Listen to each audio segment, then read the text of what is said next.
Film शुरू होती है और हम कॉनर नाम के एक छोटे लड़के को देखते हैं जो अपने घर में आराम से सो रहा होता है। पर तभी उसे एहसास हुआ कि मेरे घर के बाहर एक बहुत बड़ा पेड़ है जिसके उस तरफ एक चर्च है। अचानक जोरदार हवाएं चलना शुरू हो गई। चर्च में दरारें पड़ने लगी, वो टूटने लगता है और देखते ही देखते जमीन में धंसने लगा। चर्च के पास एक औरत खड़ी थी जो उसके साथ ही नीचे जाने लगी। कॉनर ने उसका हाथ पकड़ लिया और उसे बचाने की कोशिश कर रहा था। साथ साथ वो रो भी रहा होता है, पर कॉनर उन्हें बचा नहीं पाता और वो नीचे गिर जाती है। अब अचानक घबरा कर उसकी आंख खुल गई, यानी वो बस सपना देख रहा था। पर कॉनर को यकीन नहीं आ रहा था कि ये सपना देखा मैंने, क्योंकि वो बिल्कुल सच लग रहा था। अब सुबह हो गई थी। कॉनर उठता है और स्कूल जाने के लिए तैयार होता है। हमें पता चला कि वो अपनी बीमार माँ के साथ रहता है जिनकी हालत बहुत खराब है, इसलिए कॉनर को ही घर के सारे काम करने पड़ते हैं। जिसके बाद वो स्कूल चला गया। अब स्कूल में एक बुली लड़का था जो अक्सर कॉनर को परेशान किया करता था, पर वो बेचारा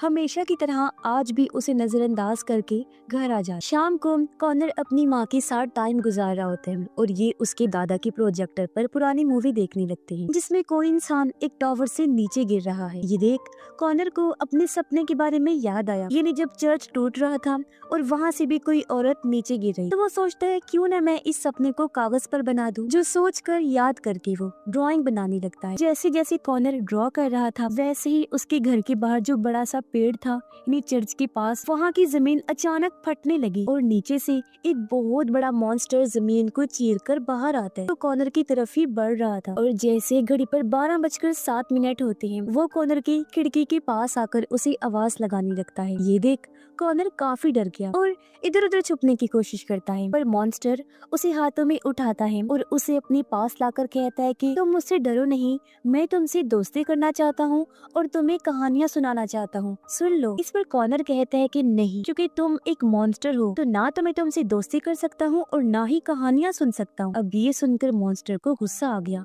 उसके अंदर ऑरेंज रंग की लाइट जलने लगती है, जैसे कि गुस्से से वो लाल हो गया था और अपना बड़ा सा मुंह खोलता है। लेकिन इससे पहले वो कॉनर को खाता, अगले ही पल वो खुद को टेबल पर ही पाता है जहां वो बैठकर ड्राइंग बना रहा था। वो समझता है कि ये मेरा ख्याल होगा और क्योंकि काफी डरा हुआ था इसलिए अपनी मॉम के पास जाकर सोता है। अगले दिन कॉनर जब स्कूल जा रहा था तो उसकी नजर उसी बड़े से पेड़ पर गई। वो पेड़ को बड़े गौर से देखने लगा और वहाँ से स्कूल के लिए चला जाता है। स्कूल से वापिस जब वो घर आया तो वो अपनी नानी को घर में देखता है, पर उन्हें यहाँ पाकर वो ज्यादा खुश नहीं था। कॉनर की नानी उसे अपने साथ उनके घर चलने का कहती है, पर वो साफ साफ मना कर देता है, जिस बात को लेकर दोनों की बहस हो गई। कॉनर सोने के लिए चला गया, पर तभी उसे फिर से चर्च टूटने का सपना आता है और वो एक बार फिर से घबरा कर नींद से जाग जाता है। उसने जब टाइम देखा तो आज भी 12:07 ही हो रही थी, जहाँ एक बार फिर पेड़ के पास वाली जमीन फाड़कर वो मॉन्स्टर बाहर आया और कॉनर के पास आकर खड़ा हो गया। इस बार मॉन्स्टर उसे डायरेक्ट हाथों में नहीं पकड़ता बल्कि प्यार से अपनी टहनियों में पकड़ता है और गुस्सा होने की बजाय उसे रिक्वेस्ट करके कहता है कि प्लीज मुझसे दोस्ती ना सही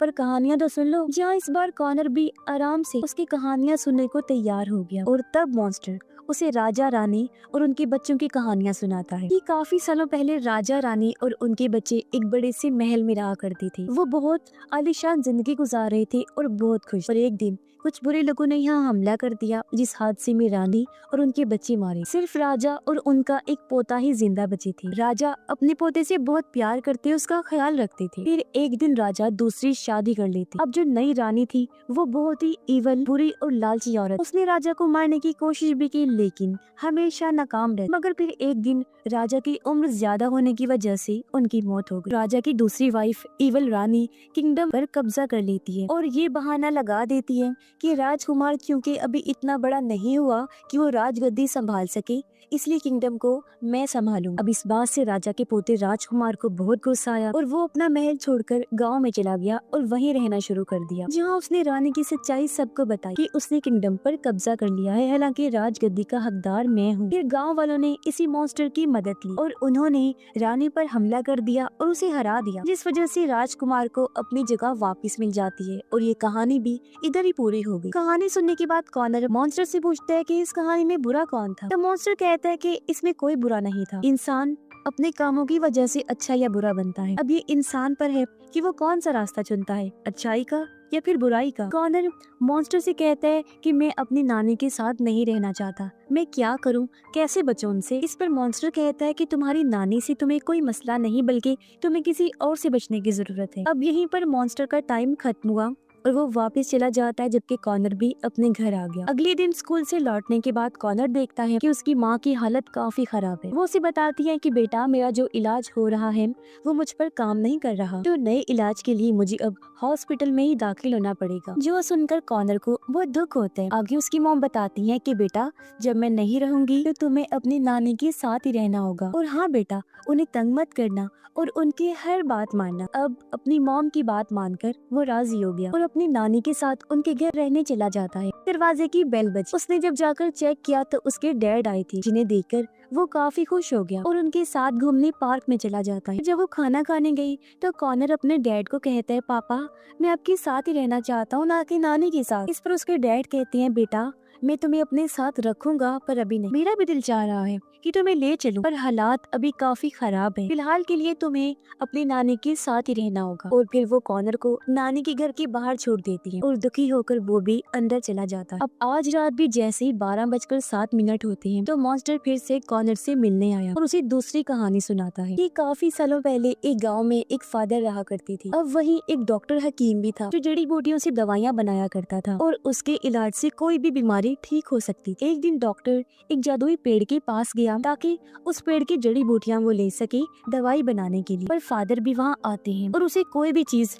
पेड़ से लेने से मना कर देती है, जिस वजह से डॉक्टर को ऐसे खाली हाथ वापस लौटना पड़ता है। पर एक दिन फादर की 2 बेटियां बहुत ज्यादा बीमार हो गई और उन पर किसी भी इलाज का कोई असर नहीं हो रहा था। इसीलिए फादर उसी डॉक्टर के पास गए और उसे काफी गिड़गिड़ा कर कहते हैं कि प्लीज मेरी मदद करो, उसी पेड़ से दवाई बनाकर मेरे बच्चों को दो ताकि उनकी बीमारी भी ठीक हो सके, जो किसी इलाज से नहीं हो रही। पर डॉक्टर फादर को मना कर देते हैं कि सॉरी, इसमें मैं आपकी मदद नहीं कर सकता, क्योंकि फादर की वजह से कई सारे लोगों की मौत हुई। और फिर हम देखते हैं कि यही मॉन्स्टर उस फादर का पूरा घर तोड़ रहा होता है। साथ में खड़ा कॉनर भी ये देखकर उस घर को तोड़ने लगता है, पर अगले ही पल वो खुद को घर में पाता है और देखता है कि गुस्से में उसने फादर का घर नहीं तोड़ा, बल्कि अपने नाना और नानी का सारा सामान ही तोड़ दिया है। अब कुछ टाइम के बाद नानी घर आई, वो भी कॉनर की ये हरकत देख लेती है। वो हैरान तो होती है, पर उस पर ना गुस्सा करती है और ना ही सजा देती है, क्योंकि उन्हें भी इस बात का एहसास था कि कॉनर एक बहुत ही मुश्किल टाइम से गुजर रहा है, जहाँ उसे पता है कि मेरी माँ को जानलेवा बीमारी है और वो ज्यादा टाइम तक जिंदा नहीं रहने वाली, उसे छोड़कर हमेशा के लिए चली जाएंगी। अब अगले दिन कॉनर हॉस्पिटल में अपनी मॉम से मिलने गया। वो देखता है कि माँ की हालत और ज्यादा खराब हो गई है। तब उसकी मॉम बताती है कि बेटा, ये नया इलाज भी मुझ पर असर नहीं कर रहा, जिस वजह से कॉनर बहुत दुखी हो जाता है। और जब रात को मॉन्स्टर उससे मिलने आया तो कॉनर उसे कहता है कि प्लीज मेरी माँ को ठीक कर दो, पर मॉन्स्टर कहता है कि सॉरी, लेकिन इसमें मैं तुम्हारी कोई मदद नहीं कर सकता। तब दुखी होकर वो अपने घर वापस आ जाता है। अगले दिन कॉनर जब स्कूल गया तो वही बुली लड़का उसे कहता है कि आइंदा के बाद वो कॉनर को परेशान नहीं करेगा। इसलिए नहीं कि वो सुधर गया है, बल्कि इसलिए क्योंकि कॉनर ज्यादा नजर नहीं आता, हालांकि वो तो स्कूल आया करता था। अब आज दोपहर को मॉन्स्टर स्कूल आ जाता है, जो सिर्फ कॉनर को ही नजर आ रहा था। मॉन्स्टर अब उसे एक इनविजिबल आदमी की कहानी सुनाता है। इनविजिबल यानी कि जो होता तो है पर वो दिखाई नहीं देता। मॉन्स्टर कहता है कि वो इनविजिबल इसलिए नहीं था कि वो गायब था, नजर नहीं आता था, बल्कि वो इसलिए था क्योंकि लोगों ने उसे नजरअंदाज करके अनदेखा कर दिया था। अब ये सुनकर कॉनर को बुले लड़के की बात याद आती है कि अब कॉनर स्कूल में ज्यादा नजर नहीं आता। वो सोचता है कि इसका मतलब उसने मुझे अनदेखा कर दिया। ये सोच उसे गुस्सा आ गया और वो बुले लड़के पर हमला करके उसे मारने लगता है। ये चीज भी उसने मॉन्स्टर की मदद से की। बुले लड़के को काफी चोटें आती हैं, इतनी कि उसे हॉस्पिटल दाखिल करवा दिया जाता है। पर इस हादसे के बाद स्कूल के सारे बच्चे कॉनर को जानने लगे।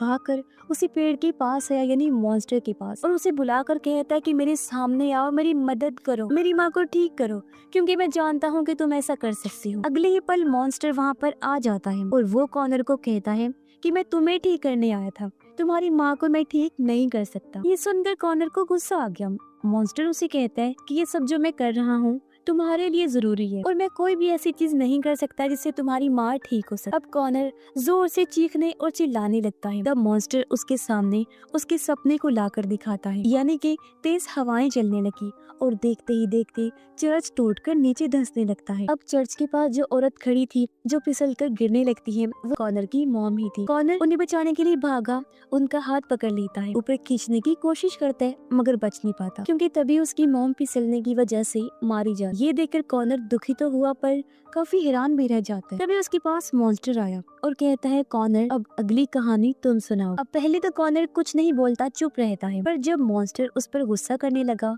तो वो अपनी कहानी सुनाने लगता है। वो बताता है कि मैंने हमेशा अपनी माँ को दर्द में देखा है, मैं उनसे बहुत प्यार करता हूँ तो उनकी तकलीफ मुझसे देखी नहीं जाती। मैं हमेशा गॉड से दुआ करता था कि वो मेरी माँ के दर्द को कम कर दे और मुझे उम्मीद थी कि वो ठीक हो जाएंगे। अब मॉन्स्टर उसे कहता है पर तुम्हें अपनी माँ की ऐसी हालत को कबूल करना होगा। कॉनर कहता है कि नहीं कर सकता क्योंकि हर एक सपने में मैं अपनी माँ को बचाने की कोशिश करता हूँ, साथ ही उनकी बीमारी ठीक होने का मुझे बहुत यकीन भी होता है। ये सुनकर मॉन्स्टर कहता है पर ये तुम्हारा पूरा सच नहीं है। तुम भले ही अपनी माँ के लिए दुआएं करते हो, उन्हें बचाने की कोशिश करते हो, पर कहीं ना कहीं तुम भी अपनी माँ की ऐसी हालत देखकर थक गई हो। तुम उनका ख्याल रखते रखते तंग आ चुकी हो, इसलिए अक्सर उन पर गुस्सा भी करती हो और तुम ये तो चाहती हो कि उनका दर्द ठीक हो जाए, पर ऐसे नहीं कि वो जिंदा रहे बल्कि ऐसे कि वो गॉड के पास चली जाए क्योंकि तुम अकेले उनका ख्याल नहीं रख सकते। जब रोते हुए कॉनर भी इस बात पर एग्री करता है कि हाँ ऐसा ही है, तुम ठीक कह रही हो, ऐसा मैंने कई बार सोचा है पर हकीकत में मैंने ऐसा करने का कभी नहीं चाहा। तब मॉन्स्टर कहता है कि तुम्हें अब इस कड़वे सच को अपनाना होगा, तुम बार बार उन्हें रोक रही हो और अब तुम्हें उन्हें जाने देना है। तुम ऐसा करते हो तभी तो तुम्हारी हालत ऐसी है। जिसके बाद हमें उन तीनों कहानियों का मतलब पता चलता है। पहली कहानी में राजकुमार बुरा होकर भी अच्छा राजा बनता है और अपने लोगों का बहुत ख्याल रखता है। दूसरी कहानी में डॉक्टर हालांकि लालची था लेकिन वो लोगों की मदद करता था और फादर की निस्बत काफी अच्छा इंसान था। और तीसरी कहानी में इनविजिबल मैन सबको अपने होने का एहसास दिलाकर भी अकेला था। तो कहीं ना कहीं तीनों कहानियां भी कॉनर से जुड़ी हुई थी। फिर मॉन्स्टर कॉनर को कहता है कि अब तक तुम सच्चाई से भाग रही थी, पर सारी बात समझाने के बाद अब फर्क इस बात से पड़ता है कि तुम सच्चाई को कितनी जल्दी कबूल करती हो। अब इन सारी बातों से कॉनर भी काफी परेशान हो जाता है, इसलिए रात के टाइम वो वहीं सो जाता है। रात को नानी उसे ढूंढते हुए पेड़ के पास आ गई। उसे वहाँ सोया हुआ पाकर वो कॉनर को जगाती है और उसे लेकर हॉस्पिटल जाती है, जहाँ इन दोनों के बीच का रिश्ता भी अच्छा होने लगता है। कॉनर अपनी नानी के साथ घुलने मिलने लगा था। फिर जब ये हॉस्पिटल पहुँचे तो कॉनर अपनी माँ को आखिरी बार मिलता है, उन्हें अच्छे से गुड बाय कहता है, जिसके बाद वो इस दुनिया को छोड़ के चली जाती है। फिर काफी दिन के बाद जब चीजें नॉर्मल हुई तो उसकी नानी कॉनर को उसकी मॉम का पुराना कमरा दिखाती है जो अब उन्होंने कॉनर के लिए रेडी करवा दिया था। वो जब कमरे में गया तो उसे अपनी माँ की पुरानी डायरी मिलती है जिसमें उन तीनों कहानियों की ड्राइंग बनी हुई थी और तो और उसकी माँ ने इस मॉन्स्टर की ड्राइंग भी बनाई हुई। यानी जब वो छोटी बच्ची थी तो उन्हें भी ये मॉन्स्टर दिखाई दिया करता था और वो उसके कंधे पर बैठी होती। अब यहाँ से हमें पता चलता है कि पूरी मूवी में कॉनर को जो मॉन्स्टर दिखाई दिया करता था वो बस उसकी इमेजिनेशंस थी, यानी उसका ख्याल जो सिर्फ कॉनर के दिमाग में ही चला करता था और किसी को भी दिखाई नहीं दिया करता था क्योंकि असली दुनिया में वो था ही नहीं। और वो मॉन्स्टर उसकी इमेजिनेशंस में आकर उसे उसकी माँ की मौत के बारे में समझाने की कोशिश कर रहा था ताकि वो कड़वे सच को जल्दी कबूल कर पाए कि उसकी मॉम उसे हमेशा के लिए छोड़ के जाने वाली है। इसीलिए तो मॉन्स्टर उसे कह रहा था कि मैं तुम्हें ठीक करने आया हूँ, क्योंकि कॉनर इस बात को कभी सोच नहीं सकता था कि मेरी माँ मुझसे दूर जा सकती। वो तो बस थक जाने की वजह से सोचता था कि मेरी माँ का दर्द दूर हो जाए, पर मॉन्स्टर उसे उसकी माँ के ख्याल और सपने दिखाकर हकीकत का सामना करने के काबिल बना रहा था। अब उसकी माँ तो इस दुनिया से जा चुकी थी, पर कॉनर को इस बात की शर्मिंदगी थी कि मैं ऐसा क्यों सोचता था कि मेरी माँ गॉड को प्यारी हो जाए, क्यों मैं उनका ख्याल रख के थक गया था। पर मॉन्स्टर उसे समझाता है कि ये तो हर इंसान की ही ख्वाहिश होती है कि उसका दर्द खत्म हो जाए, तो तुम्हें इस बारे में शर्मिंदा होना नहीं चाहिए। ये फिल्म इधर ही खत्म हो जाती है।